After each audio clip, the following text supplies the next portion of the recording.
Conscious creation feels like a tight squeeze, an uncomfortable metamorphosis through the darkness, but progress nonetheless toward the light. A squeeze and release, rhythmic, contraction and expansion. It feels natural. It comes with a deep wisdom and knowing that this is how it's meant to happen. We might feel pain, but a reframe tells a more poignant truth. It is actually power, the creative force of the entire universe. This is birth, or rebirth, perhaps. Unconscious creation takes place in the darkness too, in the void. But it doesn't feel like a squeeze. It feels more like being swallowed in expansive blackness, like oppression, like being deprived of air, outside of time and space, with nothing to orient to. It is grasping. It is out of control. It is disconnection from source itself. This feeling too is actually power, an overwhelming amount of intrinsic and cosmically gifted power with no outlet. Desires to be born, to be alive, but doesn't know a way out. Yet, beauty is inevitably created from both. This is the way of the universe, always orienting itself toward the beautiful, toward the divine. Truly, humans have the same nature. All of our attempts at creation, unconscious and conscious, are born of striving to feel God, to feel the universe more clearly. Whether in the bottom of a bottle or in the colorful strokes on a canvas, all human pursuits ask the same question: how can I feel more connected? I wrote that this week when I was considering something that I call misplaced creativity. As humans, we are extremely creative, whether we know it or not. You don't have to be an artist, which we all are artists, but you don't have to be an artist to be creative. You're creating in your life every single day, from the time you wake up to the time you go to bed, and even in the dream space, you're creating your reality. You're creating everything. You're creating the wardrobe that you wear and the car that you drive and how your house looks, and you're creating relationships and you're creating emotions and circumstances, and you're creating all the time.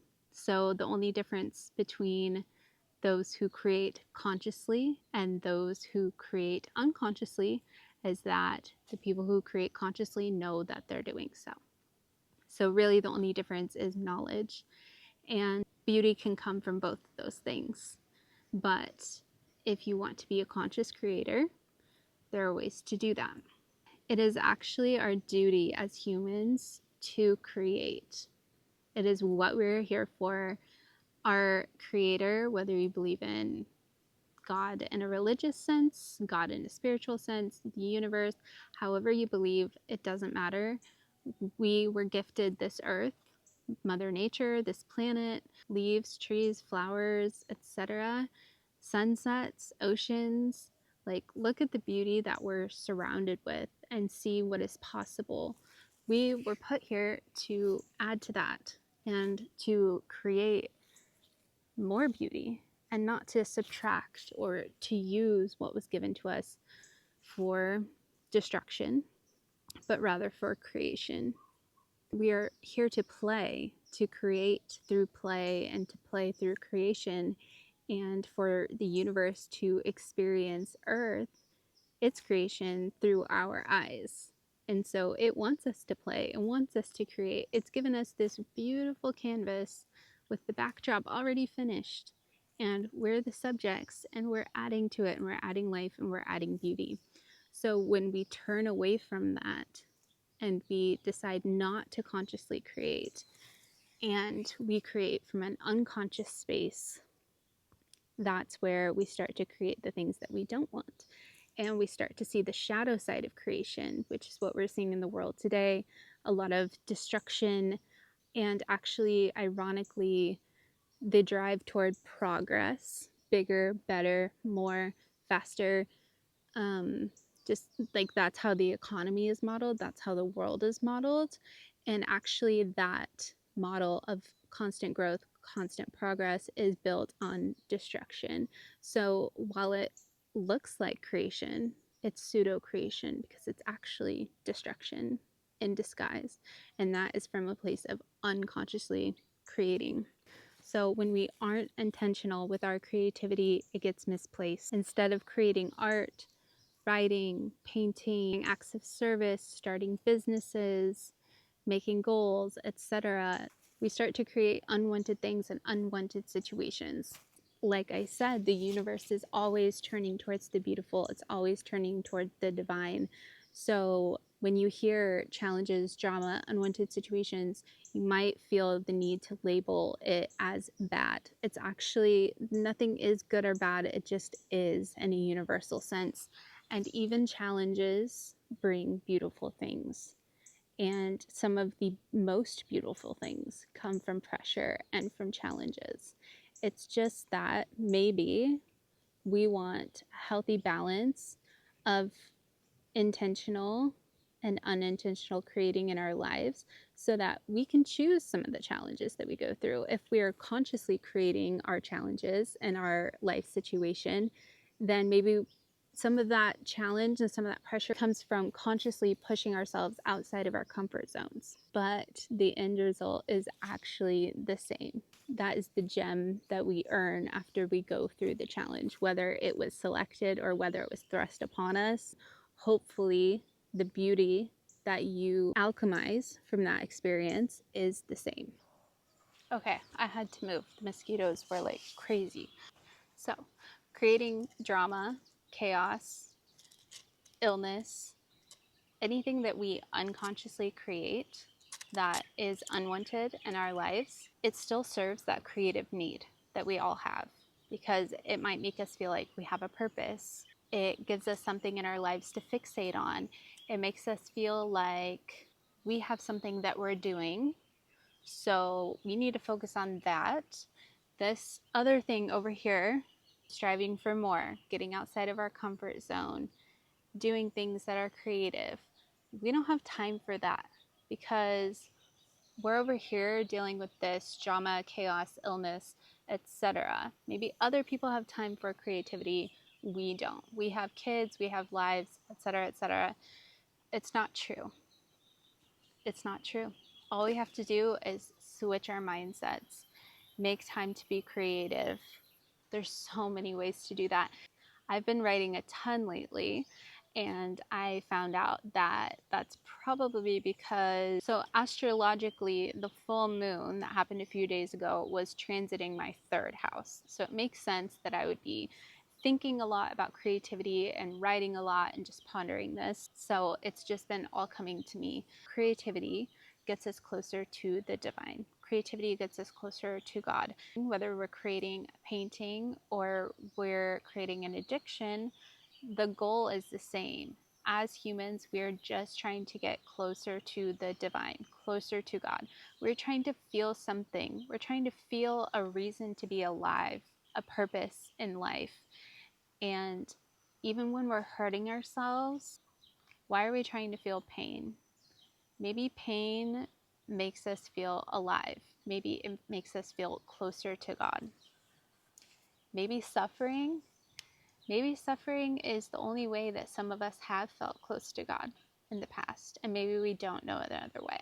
So maybe what it takes is going from unconscious to conscious creation. And how do we do that? I have 2 ways that are really, really simple to get you started on that path. And I think it will start to unfold for you from there.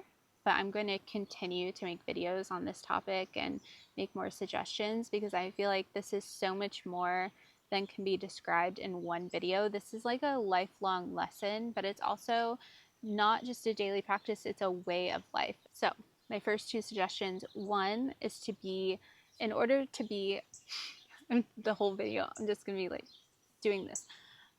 So, hi, there's my cardinal friend.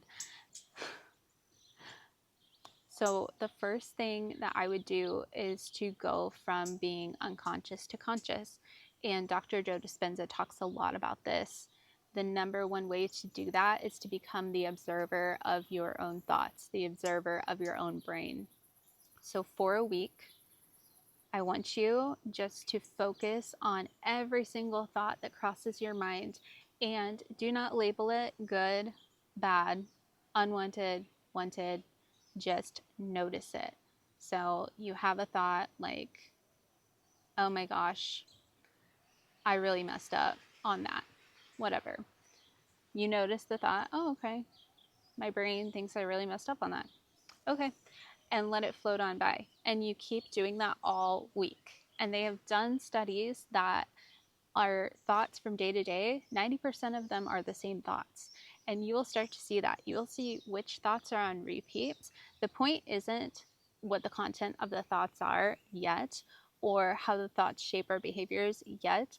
Right now, the only point is to become conscious, because most of us are living on autopilot. So not only are your thoughts on autopilot, but your emotions are on autopilot too, because every morning you wake up and you create the same personality and the same emotions and the same reality that you were living the day before, when actually it's a fresh start.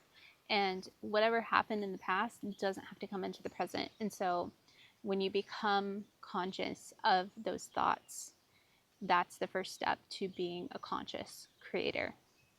Now, number 2 is building trust in yourself.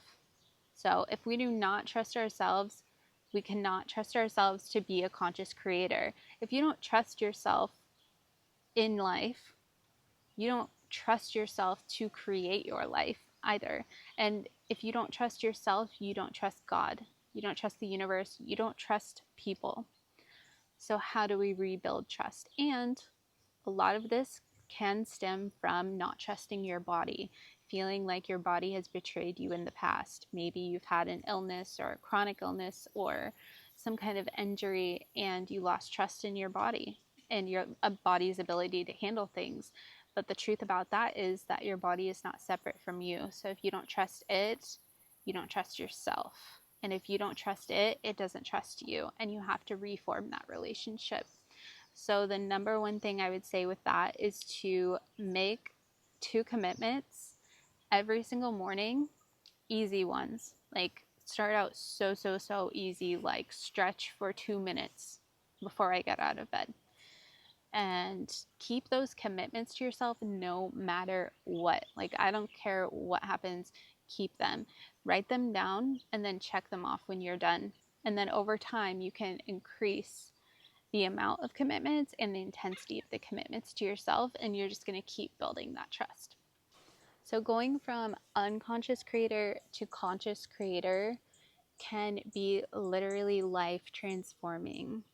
It is the difference between dealing with reality as it comes and shaping our reality as we would like it to be. So not only are your words and your thoughts your creations, but the way you move in the world is a creation. I mean, literally down to your posture. So I'm not being a very good example right now. I'm like a little closed in the shoulders, but like this posture would be more open to receiving. Like I'm ready to receive because I trust the universe to bring me things that I can handle because I trust myself. So I trust myself, then I'm not worried about the challenges coming my way because I'm consciously creating them. I'm choosing challenges because I want to up level, because I want to grow, because I want to become closer to my higher self, aka the divine. And so when I am choosing those challenges and I know that I am shaping my reality, I can be open to receive without fear of what's coming because I trust myself to be able to handle whatever it is. If I'm closed off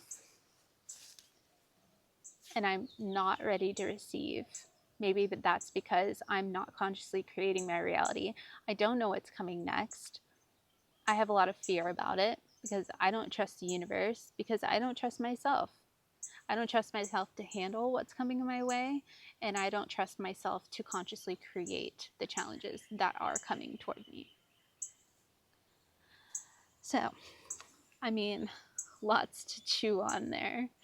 That was just my thoughts this week. So, I hope that helps someone shift a little bit in their lives to being more of a conscious creator.